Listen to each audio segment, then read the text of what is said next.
Guys and welcome back to another video. तो मैं आ चुका हूँ आप लेके एक नई एक्सप्लेनेशन वीडियो ऑफ एक नई चैप्टर की। और इस चैप्टर का नाम है simple human health and disease. तो अगर आपको कोई और चैप्टर की वीडियो चाहिए तो आप कमेंट कर सकते हैं, लेकिन भैया जो मैं चैप्टर पढ़ रहा हूँ तो मैं बता रहा हूँ आप लोगों को। शुरू करते हैं, जो चलो ठीक है। तो पहली लाइन में लिखा है कि पहली लाइन से शुरू करते हैं हम। तो पहली लाइन में लिखा है कि health for a long time we consider as a state of a body and mind where there was a balance of certain humours humours. मतलब देखो, हम हेल्थ को हमेशा मजाक में लेते हैं अपनी ज़िंदगी में कि हेल्थ तो मजाक ही है भाई, कुछ नहीं होता। अगर कोई मेरा दोस्त दुखी होता है ज़िंदगी में तो हम उसे ये समझाते हैं भाई कुछ नहीं होता, बीमारी बीमारी तो होती रहती है सबको। लेकिन हमें अगर कोई भी बॉडी के अंदर दिक्कत आ रही है, इंटरनल हो चाहे इंटरनल हो और चाहे मेंटली हो कोई, ठीक है, मेंटल बीमारी भी होती है, तो हमें उसको गौर से देखना चाहिए। तो इस चैप्टर पूरा चैप्टर इसी के ऊपर रिवॉल्व करता है हमारा कि क्या हमें अपनी ज़िंदगी में, देखो मैं समझाता हूँ इस चैप्टर से। देखो चैप्टर कुछ नहीं कहता, चैप्टर सिर्फ ये कहता है कि आपको हेल्दी कैसे रहना है ज़िंदगी में, ठीक है। तो हेल्दी रहने का main, how can a person be a healthy guy, ठीक है। मतलब अगर मुझे हेल्दी होना है तो मैं कैसे हेल्दी रह सकता हूँ अपनी ज़िंदगी में, तो वो इस चैप्टर मेनली डिफ्लेक्ट करता है। और इस चैप्टर के अंदर हम इसी चीज़ के ऊपर मेनली फोकस करने वाले हैं, ठीक है। सो आगे देख लेते हैं। सो शुरू करते हैं, यहाँ तो इतना वीडियो देख लेते हैं, ठीक है। सो एनसीईआरटी ग्रांटेड रीडिंग बताता हूँ मैं। तो जैसे कि आपको हॉस्पिटल्स मिल जाएंगे हिपोक्रेटिस के, as well as the Indian Ayurveda system of medicine asserted it was thought that the person with a black bile मतलब अगर कोई आदमी काला है, सिंपल, ठीक है, belong to a hot personality. मतलब वो क्या है, अगर वो आदमी काला है इसका मतलब वो किसी गर्म देश से बिलोंग करता है। और सिंपल सी बात है, जो अफ्रीका में लोग रहने वाले लोग हैं सिंपल, और जो यहाँ पर रहते हैं थोड़े दूर देश में रहते हैं, तो उनकी बॉडी जो होती है थोड़ी काली होती है देन अस, ठीक है। We are brownish colour and we are Indians and we are brownish colour because यहाँ पर इंडिया भी एक साउथ कंट्री में आता है, लेकिन हमारे थोड़े आर्यंस के ब्लड के मिक्सचर की वजह से हमारा थोड़ा ब्लड जो होता है थोड़ा सांवला कलर का होता है। लेकिन फुल्ली हमारा ब्लड, हम वह नहीं बोल सकते कि हमारा ब्लड भी काला नहीं होता है, ठीक है। साउथ इंडिया जाओगे तो साउथ इंडिया तो मिल जाते हैं लोग, ठीक है। It was thought that the person हो गया ना, this idea was arrived from circulation of the pure reflective this idea was arrived at my pure reflective thought and this discovery of the blood circulation of the William Harvey using experimentally method and the demonstration of normal body temperature in person with blackish using thermometer described the good humor hypothesis of health. In later health, the biology and the endocrine system or the immune system, and that first immune system maintains our health, and hence mind and mental state can be affected of this. Of course, health is affected by देखो मैं समझाया था क्या बोलना चाहता है वो simple ये बोलना चाहता है कि आपका जो वो होता है हेल्थ होती है आपकी, ठीक है। जो हेल्थ है हमारी, वो हेल्थ जो है, ये हेल्थ जो होती है, ठीक है, मैं क्या से दिख रहा हूँ ये, ठीक है। तो हेल्थ जो होती है हमारी, वो क्या है, वो बहुत एक मजाक में लेते हैं लोग, लेकिन इस तरह मजाक में लेना नहीं चाहिए। Because a healthy person is a well being person. और अब जब इस चैप्टर से पहले हमने रिप्रोडक्टिव हेल्थ के बारे में पढ़ा था, तो रिप्रोडक्टिव हेल्थ नहीं पढ़ा होगा अभी तक, तो रिप्रोडक्टिव हेल्थ में पढ़ा था कि कैसे एक हेल्थी सोसाइटी बिल्ड होती है जो रिप्रोड्यूस ढंग से कर सके। वैसे ही हम इस चैप्टर पढ़ने वाले हैं कि हेल्थी सोसाइटी कैसे बिल्ड होती है जो अपने काम को ढंग से कर पाए, एक हेल्थी सोसाइटी में कैसे रहना जाए। बहुत सारी बीमारियाँ होती हैं, जैसे पहली बीमारी दिखी हुई है, देखो यहाँ पर लिखा हुआ है हमारा पहली बीमारी का नाम, जिसका नाम है जेनेटिक डिसऑर्डर्स, ठीक है। तो जेनेटिक डिसऑर्डर्स क्या होते हैं, जेनेटिक डिसऑर्डर हमने पढ़ा है कौन चैप्टर में, इनहेरिटेंस में। और आपने अभी तक इनहेरिटेंस नहीं पढ़ा है तो आप चाहते हो मैं बनाना चाहूँ उस वीडियो पर तो बना सकता हूँ। तो इनहेरिटेंस क्या होता है, inheritance is the transfer of the parental characteristics from the parental to the offspring. मतलब एक पेरेंट से एक ऑफस्प्रिंग के अंदर जो कैरेक्टरिस्टिक्स आते हैं उनको बोला जाता है क्या, उनको बोला जाता है आपका, क्या बोला जाता है उन्हें, इनहेरिटेंस बोला जाता है, ठीक है। अब इनहेरिटेंस जो होता है, कभी कभी हमारे पेरेंट्स से हमें कुछ ऐसी डिजीज़ लग जाती हैं, जैसे कि जो हमारी जो कुछ ऐसी डिजीज़ होती हैं जैसे सेक्स क्रोमोसोम वाली डिजीज़ होती हैं कुछ लोग, ठीक है, और कुछ होती हैं ऑटोजोम्स वाली। अब इसमें हम दोनों के दोनों पढ़ने वाले हैं कि ऑटोजोमल डिजीज़ कौन सी होती है, और वाली डिजीज़ हमने पढ़ ली हैं उस चैप्टर में, आप देख सकते हैं जाके, ठीक है। तो वाली डिजीज़ का नाम लिखा है यहाँ सिंपल जेनेटिक डिसऑर्डर के ऊपर। फिर दूसरा हमें चीज़ दिखाई देती है यहाँ पर कि एक और चीज़ दिखाई देती है हमें कि इन्फेक्शंस। अब देखो भाई, इसी बात है सिंपल कि इन्फेक्शन लोगों को लग जाते हैं। सर्दियों में मुझे भी कभी कभी जुकाम लग जाता है, और किसी बच्चे को, आपको भी कभी कभी लग जाता हो जुकाम। तो जुकाम इज़ अ नॉर्मल थिंग, ठीक है। अगला देखते हैं। और कभी कभी कुछ ऐसे डायसेंट्री, अमोनिया डायसेंट्री, या फिर सिंपल नॉर्मल फ्लू भी लग जाते हैं लोगों को, ठीक है। तो इसमें इतना चीज़ से लेने की जरूरत नहीं है। अगली लाइन है life style including food water we take rest and exercise we go to our bodies and body habits that we have made और फॉर लैक एट एक्सेट्रा। मतलब आपने अपना लाइफ स्टाइल कैसे बना रखा है, मतलब सिंपल समझाता हूँ मैं। आपका डेली रूटीन क्या है उस पर डिपेंड करता है मेनली ये चीज़, ठीक है, कि आपका डेली रूटीन कैसा है, कि आप डेली क्या काम करते हो। एग्जाम्पल के लिए मेरा डेली रूटीन बताऊँ तो सिंपल, मैं सुबह उठता हूँ, अपना खाना खुना खाता हूँ, नाश्ता करता हूँ, और उसके बाद पढ़ने बैठ जाता हूँ थोड़ी देर के लिए। फिर थोड़ी देर पढ़ने के बाद मैं सिंपल थोड़ी देर आराम करता हूँ, फिर रेस्ट करके सिंपल पढ़ने बैठ जाता हूँ फिर से। और ऐसे ही करके आप लोग अभी करियर चल रहा होगा से, ठीक है। तो अगर इस चैप्टर में आपको थोड़ा सा लगता है कि मतलब आपको मेरी पढ़ाना अच्छा लग रहा है तो इस वीडियो को लाइक करें और चैनल को सब्सक्राइब करें, बिकॉज हमारे सब्सक्राइबर बहुत ज़्यादा ही कम है और यदि शुरुआत है वीडियो की तो प्लीज़ सब्सक्राइब, ठीक है। तो आगे बढ़ते हैं। लाइफस्टाइल पे पता लग गया आपको कि आपका लाइफस्टाइल कैसा है, कैसे आपको या लाइफस्टाइल रखना है अपना, ठीक है। In terms of the health it is very frequently use by the everybody, मतलब हम हेल्थी वर्ड को बहुत ज़्यादा फ्रीक्वेंटली इस्तेमाल करते हैं कि आपकी हेल्थ कैसी है, कैसे हो आप, ठीक है।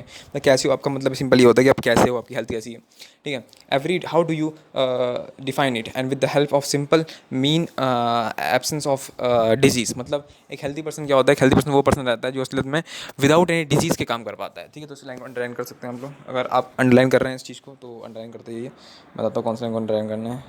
तो यहाँ पर आइए सिंपल, और इस लाइन को जो है आपकी इस लाइन को इस पेन से सिंपल ऐसे करके अंडरलाइन कर लीजिए, एब्सेंस ऑफ डिजीज़ को, ठीक है। और उसके बाद थोड़ा सा मूव ऑन कर जाते हैं थोड़ा सा आगे, ठीक है।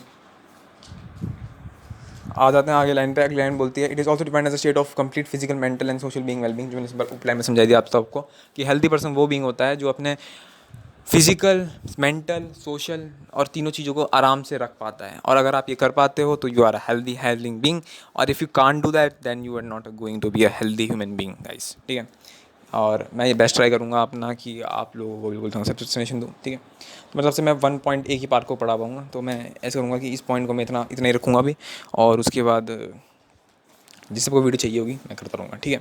टाइम टाइम लगेगा थोड़ा सा चैप्टर खत्म होने में, लेकिन अगर डेली वीडियोस चाहिए तो सिंपल सब्सक्राइब करना पड़ेगा और लाइक करना पड़ेगा वीडियो को, बस इतना कर दीजिए तो मैं डेली वीडियोस लाऊंगा आपके लिए। Balance diet, personal hygiene and regular exercise are very important to maintain health, good health, मतलब एक रेगुलर एक्सरसाइज करना, अपनी पर्सनल हाइजीन को मेंटेन करना और डेली एक्सरसाइज करना, ये भी बहुत अच्छा हमारा वो रहता है कि ताकि हम अपना बहुत अच्छी तरह से अपना हेल्दी बन सके। Yoga has been practice since it was time immense to achieve physical and mental health and awareness about disease and their effect on different body functions. Vaccinations against infectious diseases, proper disposal of waste, control of the vectors, and maintenance of the hygiene, food and water resources are necessary for achieving good health. मतलब ये सारी चीज़ें ज़रूरी होती हैं आपको, एक necessities आपकी, ताकि आप एक गुड हेल्दी पर्सन बन सको। मतलब तो आपको क्या करना है, आपको लैंड लाइन कर लेना है सिंपल है। अगेंस्ट हेल्थ डिस्पोजल आपको क्या करना पड़ता है, proper disposal of the waste करना पड़ता है, ठीक है। फिर उसके बाद आपको क्या करना पड़ता है, फिर आपको आपका proper waste of the disposal करना पड़ता है, फिर वेक्टर्स करना पड़ता है, फिर उसके वाटर रिसोर्स आपके अच्छे नहीं चाहिए, मतलब आप कहाँ रहते हो, क्या खाते हो, क्या पीते हो। और ज़्यादा ट्राई करना चाहिए कि आप जंक फूड को अवॉइड करो मेनली, और हेल्दी कंटेमिनेटेड वाटर को ना पिएं, ठीक है। सिर्फ और सिर्फ हेल्दी वाटर पिएं और सिंपल कंटेमिनेटेड वाटर ना पिएं, और सिंपल आजकल तो आरओ का पानी बहुत गंदा आने लग गया है, तो stay healthy and stay safe. When the functioning of are और more organs of system of the body is adversely affected, मतलब ये करती है एडवर्सली उन्हें अफेक्ट कर देती है बॉडी को। Characteristics by various science and symptoms we see that we are not healthy, मतलब इस पॉइंट पे हम कह सकते हैं अपने आप को कि हम हेल्दी नहीं हैं, ठीक है। जब हमारी normal functioning of the organs वैसे ना काम कर रहे हो जैसे वो पहले कर रहे थे, मतलब जैसे हमारे पहले ऑर्गन्स काम कर पा रहे थे, अब वो ऑर्गन्स वैसे काम नहीं कर पा रहे हैं, then we can say that we are not a healthy being, समझे। And we have disease, disease can be broadly classified into 2 types, infectious और नॉन इन्फेक्शियस। बचपन से पढ़ते आ रहे हैं डिजीज़ 2 प्रकार की होती है, इन्फेक्शियस और नॉन इन्फेक्शियस।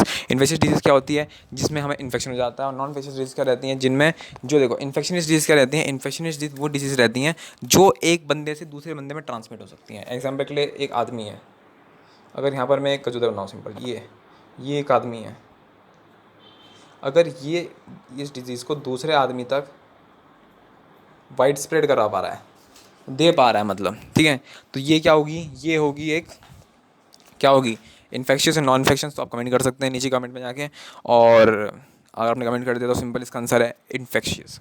अगर एक डिजीज़ दूसरे बंदे को लग सकती है, कम्युनिकेबल डिजीज़, मतलब सिंपल बचपन से पढ़ते आने के बारे में, अगर वो दूसरे बंदे को कम्युनिकेट कर सकती है तो सिंपल एक कम्युनिकेबल डिजीज़ है, और अगर नहीं कर पाती है तो सिंपल नॉन कम्युनिकेबल डिजीज़ है। 2 प्रकार की डिजीज़ होती है, बचपन से पढ़ते आ रहे हैं, तो आपको शायद से पता ही होगा उसके बारे में, ठीक है। तो मैं इतना ज़्यादा कुछ सीरियस जाता नहीं हूँ उस नोट में, ठीक है, इस सीरीज में थोड़ा जाता नहीं होगा आगे। आगे बढ़ते हैं। आगे यही है कि simple and some of the infectious diseases are very, some of this suffer from, that are some type of very common and most common sometimes, and some of this infectious disease like AIDS are fatal. मतलब कुछ ऐसी बीमारी रहती हैं जो बहुत ज़्यादा infectious तो रहती हैं, मतलब कम्युनिकेबल तो रहती हैं, लेकिन बहुत ज़्यादा डेंजरस होती है। खांसी जुकाम तो नॉर्मल है, लेकिन AIDS, AIDS फुल फॉर्म क्या है? Acquired immuno deficiency syndrome. Test क्या होता है इसका? एलिसा, जो हम पढ़ने वाले हैं आगे जाके, तो आप लिख सकते हैं अपनी नोट्स में कि ELISA is the test. Important रहता है, बोर्ड्स के लिए भी इंपॉर्टेंट है, और सिंपल आपको अगर परसेप्टिव कम्युनिकेटिव एग्जाम दे रहे हो तो उसके लिए इंपॉर्टेंट है, ठीक है। फिर आते हैं among the non-infectious diseases, cancer is the most common of the death, and drug and alcohol abuse which are also affect the country। मतलब इस चैप्टर के अंदर हम पढ़ने वाले हैं कि ड्रग अब्यूज़ कैसे नहीं करना चाहिए हमें, और कैसे हमें अपने आप को सेफ रखना चाहिए, ड्रग अब्यूज़ नहीं करना चाहिए। और मैं आगे जाके आपको बताने वाला हूँ कि कैसे हम गांजा और ऐसी चीज़ों का दुरुपयोग करा जाता है लोगों द्वारा, और सच में कैसे इन चीज़ों से आजकल यूथ बर्बाद हो रहा है, और मेरे हिसाब से बहुत कॉमनली इन चीज़ों को कंज्यूम करा जा रहा है लोगों द्वारा, ठीक है। तो अगर आपको ये यहाँ तक पसंद आई होगी तो अगला मैं पार्ट शायद से अगली वीडियो में बना दूँ, बिकॉज शायद से it doesn't know the time, फिर it's 10 minutes, so I can continue शायद से, ठीक है। सो लेट्स कवर 20 मिनट्स में पढ़ा सकता हूँ, ठीक है। तो इस वीडियो तक हम इतना पार्ट शायद से कवर कर लें, 2 पेज कवर कर लें, विल टेस्ट छोड़ देंगे, ठीक है। तो गाइस विल टेस्ट तो आपको तक छोड़ देते हैं, 15 मिनट का लेक्चर कर देते हैं। आ जाओ। A wide range of organisms belonging to the bacteria, viruses, fungi, protozoans, helminths etcetera could cause disease in humans. मतलब ये टाइप के जो ऑर्गेनिजम्स होते हैं ये क्या करते हैं, ये आदमी के अंदर डिजीज़ पैदा कर सकते हैं। ये बैक्टीरिया, ऊपर जाना था, कौन सी चीज़ें हैं वो सिंपल देख लेते हैं। तो वो है आपकी बैक्टीरिया, वायरस, फंगाई,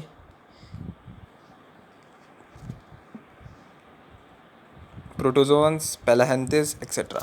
तो अगर आपको कोई प्रोटोजोअन्स से रिलेटेड कोई डिजीज़ याद है, सिंपल, अगर नहीं होगी तो सिंपल बता दूँ मलेरिया होती है। तो आगे जाके हम पढ़ने वाले हैं उसके बारे में। तो शुरू करते हैं भैया, आपको पता कहाँ से होगा अभी, ठीक है। तो मैं बताता हूँ आपको, चलो आगे चलते हैं।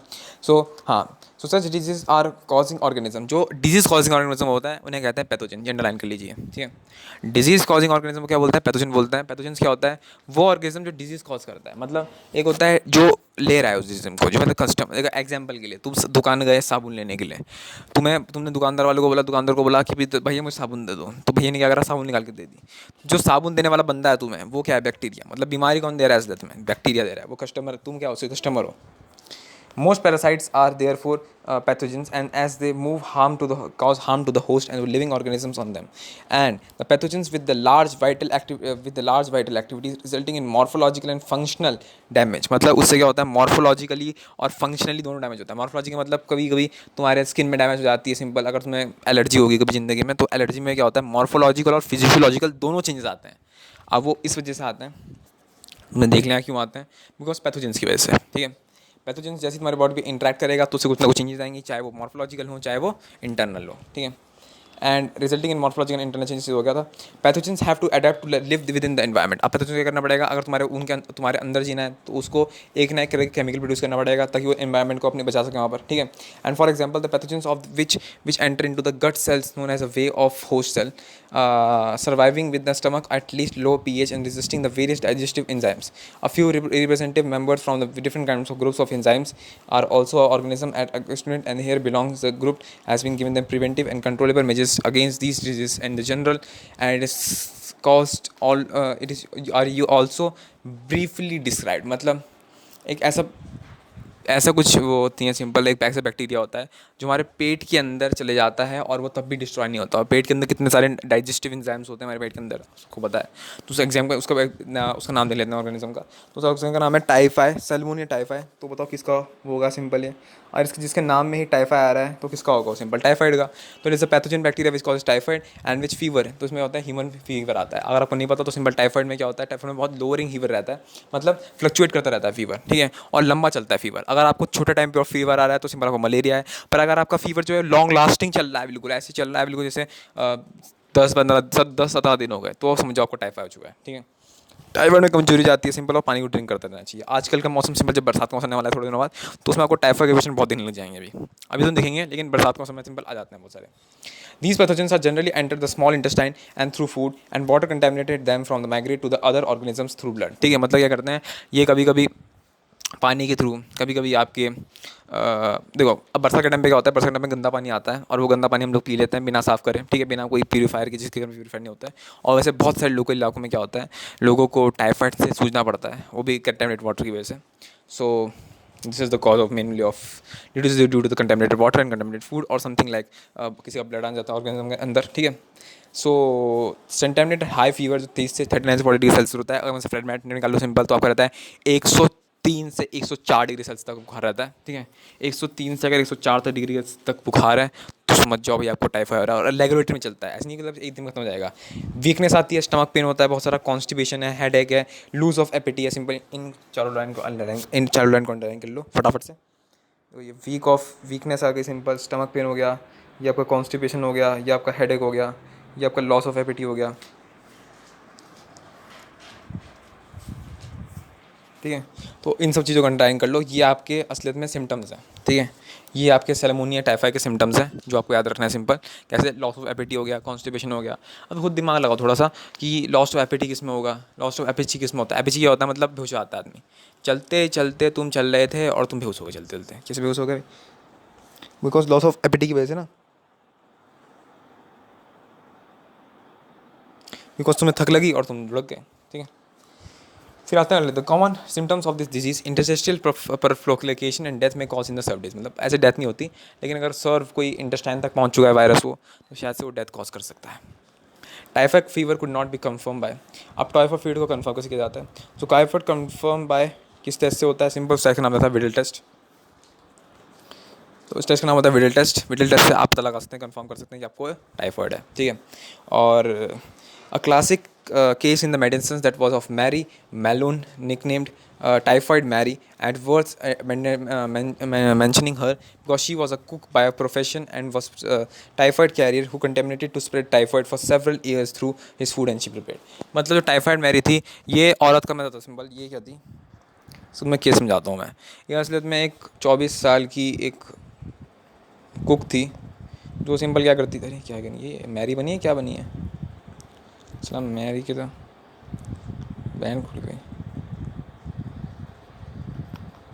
तो ये मैरी थी, इस मैरी ने क्या करा, इस मैरी ने बहुत से लोगों को मारा बेचारी। कितने को, कितने शकल सी बहन ऐसी लग रही है मैरी, ये ब्लडी मैरी नहीं लग रही तुम्हें? ब्लडी मैरी वैसी ब्लडी मैरी जो थी सिंपल, इसने क्या थी, एक प्रोफेशन से कुक थी, और सिंपल इसने अपने खाने में ऐसा पता नहीं कौन सा मसाला डालती थी सिंपल, ये जिस मसाले से बिल्कुल लोग खा खा के मर रहे हैं भाई। देखो भाई, बस बच के रहो इस ब्लडी मैरी से। तो अगर पूछना आ जाए सिंपल कि कौन सी वो औरत थी, तो याद रखना भाई, ब्लडी मैरी का नाम है ज़िंदगी में। साला मैरी थी भाई वो, उसका नाम टाइफाइड मैरी रख दिया था, वैसे उसका मैरी मेलोन नाम था उसका, ठीक है। तो अगर आ सकता है वैसे क्वेश्चन, तो इसको भी मार्क कर लें। स्कूल एग्जाम के लिए तो नहीं आएगा, लेकिन हाँ अगर बोर्ड्स के लेवल की देख लो, तो बोर्ड लेवल के लिए तो हाँ सिंपल नोट कर सकते हैं। सो गाइस आज के लिए इतना ही, और अगर आपको अच्छा लगा वो सेशन तो मिलते हैं आपसे नेक्स्ट सेशन, ठीक है। और मैं और वीडियो बनाने वाला हूँ, बिकॉज चैप्टर बहुत बड़ा है भाई। देखो ऐसी बात नहीं है, मैंने 2 चैप्टर 2 ही पेज पढ़ाए हैं अभी, ये तीसरा चल रहा है। तो अगर आपको और वीडियोस चाहिए तो सिंपल सब्सक्राइब करो चैनल को और वीडियो को लाइक करो और सिंपल ऐसी सपोर्ट बनाए रखो, बस ये बोलूँगा मैं। तो गुड बाय।